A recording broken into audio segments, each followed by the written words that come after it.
د قیامت په ورځ به درې کسان پریشان وي، په ژړا به دوزخونو ته روان وي، عملونه به عبث ډېر به ناتوان وي، شرمنده به د محشر پر لوی میدان وي.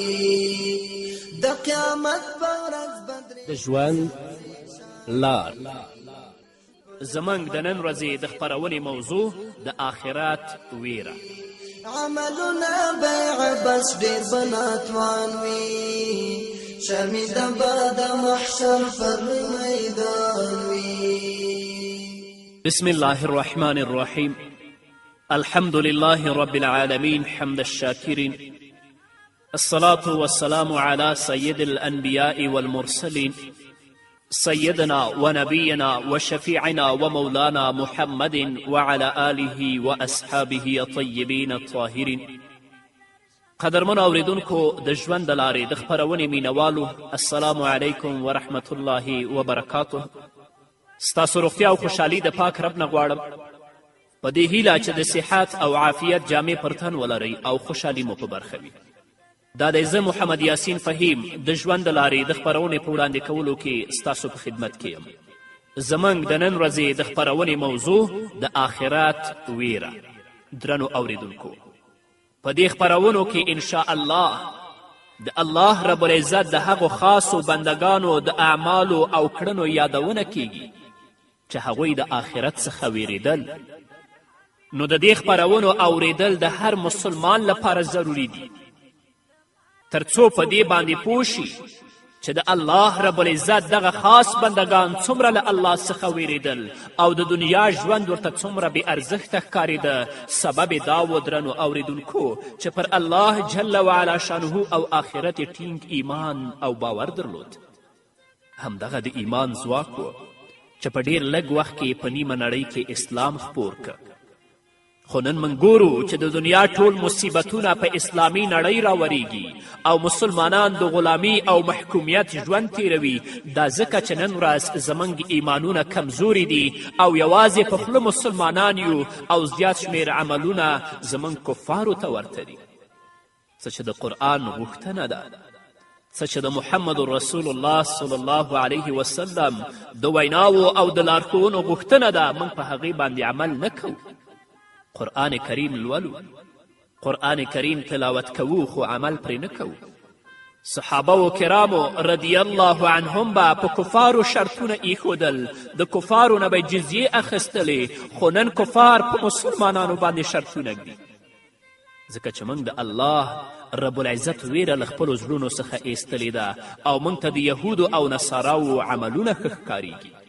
د صحابه و کرامو او د محمد رسول الله صلی الله علیه وسلم نقش قدم مو پریښی، بلکې د اسلامیت او د انسانیت د دښمنانو په نقش قدم باندې روان یاست. نو ځکه کفار په موږ شرطونه ږدي. صحابه و کرامو ته به چې حکومت وسپارل شو، هغوی به د خلکو خدمت کوه او حتی خپله تنخوا به هم په فقیرانو او مسکینانو باندې ویشله. نن تاسې وګورئ چې لږ غوندې اختیار هم موږ ته راکړی شي، هغه ټول په خپله ګټه استعمالوو. خدمت نشته، د خلکو حقوق خورو، د ځان لپاره قصرونه او بلډنګونه ورباندې جوړوو او د یوې ذرې په اندازه هم د آخرت فکر نه کوو. داسې فکر کوو چې موږ هیڅکله هم نه مرو او تل به ژوندي یو او یا هم به په آخرت او قیامت باندې هیڅ ایمان نه لرو. داسې کړنې ترسره کوو. نن ګورو چې زموږ ډېر لوی لوی علما چې هغوی په خپله ژبه باندې هم ځان ته لوی لوی علما وایي، د دنیا او د پیسو په خاطر د یهودو او نصاراو په غلامي بوخت دي او د هغو د غلامي کړۍ په خپلو غوږونو کې اچولي. په داسې حال کې به اسلامي امت ولې په ذلت کې نه وي چې مشران داسې وي، علما داسې وي، نو د عوامو نه به څه ګیله وي. د دې خپرونو په اوریدلو به وپوهیږو چې خپل ژوند په څه ډول جوړ کړو او تر خپلې وسې زیار وباسو چې د صحابه و کرامو رضی الله عنهم په شان خپل ژوند جوړ کړو، تر څو پورې چې د مسلمانانو تللی عزم او برم بیرته په لاس راشي. دا په هغه صورت کې چې د آخرت ویره زموږ او ستاسو په زړونو کې پرته وي. خپل ژوند الله رب العزت د کلام په رڼا کې او د محمد رسول الله صلی الله علیه وسلم د احادیثو په رڼا کې تیر کړو نو الله به مو د دې ذلت نه بچ کړي او بیرته به مسلمانانو ته عزت ورکړي تر څو چې مسلمان د الله د کلام نه د رسول الله د احادیثو نه مخ اړوي همداسې به په ذلت کې ژوند کوي. تاسو وګورئ چې الله رب العزت په خپل کلام کې د آخرت احوال څنګه بیانوي. اسلام پر آخرت عقیده په ډیره منظمه توګه او په ډیر تاکید سره وړاندې کړي. د اسلام له نظره هغه څوک مسلمان نه دی چې په آخرت باور نه لري. د قرآن کریم یوه پاڼه به هم داسې پیدا نشي چې په ښکاره ډول او یا هم د اشارې په بڼه د آخرت یادونه پکې نه وي شوي. محمد رسول الله صلی الله علیه وسلم هم په خپلو ښوونو کې د آخرت پر عقیدې له بریده زیات زور اچولی دی. تاسو د قرآن کریم لومبنی صورت سورې فاتحه ولولئ. الله څه وایي؟ الحمدلله رب العالمین. ټوله ثنا او ستاینه یوازې هغه الله ته ده چې د ټولو مخلوقاتو پالونکی دی. الرحمن الرحیم، ډیر مهربان زیات رحم لرونکی دی. مالک یوم الدین، د جزا د ورځې مالک دی.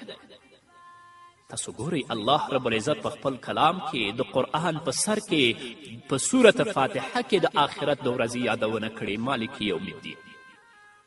همدارنګه په قرآن کریم کې دویم سورت د بقرې سورت دی. الله څه وایي؟ ذالک الکتاب لا ریب فیه هدی للمتقین. په دې کتاب کې هیڅ شک نشته، دا د متقیانو لپاره هدایت دی. الذین یؤمنون بالغیب ویقیمون الصلاة ومما رزقناهم ینفقون. مؤمن څوک دی؟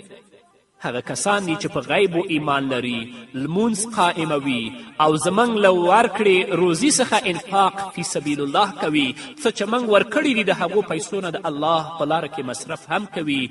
او په پای کې الله وایي والذین یؤمنون بما انزل الیک، او په هغه کتاب ایمان لري چې تا ته مو نازل کړی دی. وما انزل من قبلک، او په هغه باندې چې مخکې له تا نازل کړي شوي دي. وبالآخرة هم یوقنون، او هغوی په آخرت کلک باور لري. دا د متقیانو صفت دی چې کله په آخرت باندې کلک باور او کلک یقین لري نو باید د آخرت ویره د هغه په زړه کې پرته وي او خپل ژوند د الله د کلام په رڼا کې او د محمد رسول الله صلی الله علیه وسلم د احادیثو او د ویناوو په رڼا کې تیر کړي. وګورئ درنو اوریدونکو، په ټولو بنسټیزو عقایدو او اعمالو باندې د آخرت د عقیدې مهر لګېدلی. له دې څخه څرګندیږي چې په بریالیتوب سره د ژوند په نیغه لار د تللو لپاره لازمه ده چې انسان په آخرت ټینګ او رښتینی ایمان ولري.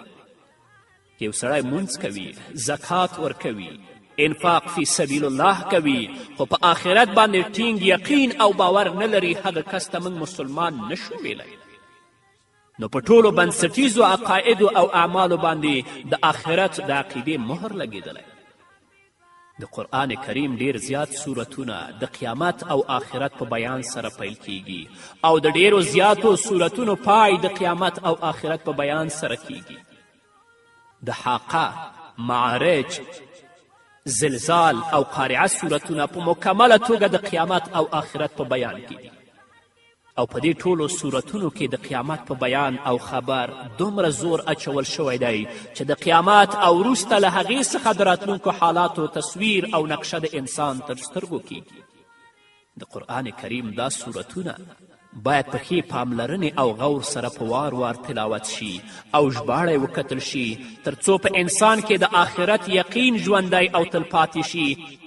قرآن کریم کې د الله رب العزت دی وینا ته غوږ شئ چې الله فرمایي اذا وقعت الواقعه، کله چې کیدونکې واقعه منځته راشي، لیس لوقعتها کاذبه، نو هیڅوک به د هغې د واقع کیدو دروغ ګډونکی نه وي، څوک به دروغ نشي ګڼلی.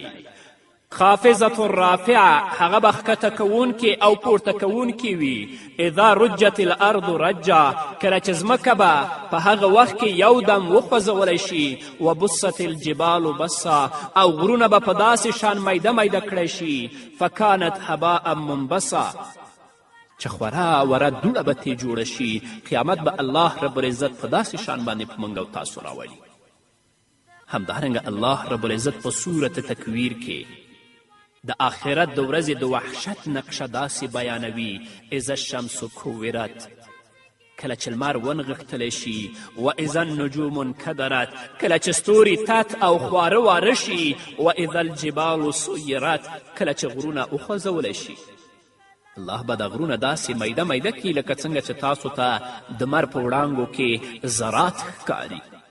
همدارنګه الله رب العزت په صورت انفطار کې فرمایي اذا السماء انفطرت کله چې آسمان وچ وي و اذا الکواکب انتصرت کله چې ستوري خواره واره شي و اذا البحار فجرت کله چې سمندرونه وشلیږي و اذا القبور بعثرت کله چې قبرونه پرانستل شي علمت نفس ما قدمت و اخرت هغه وخت به هر څوک په خپلو لومبنیو او وروستنیو عمل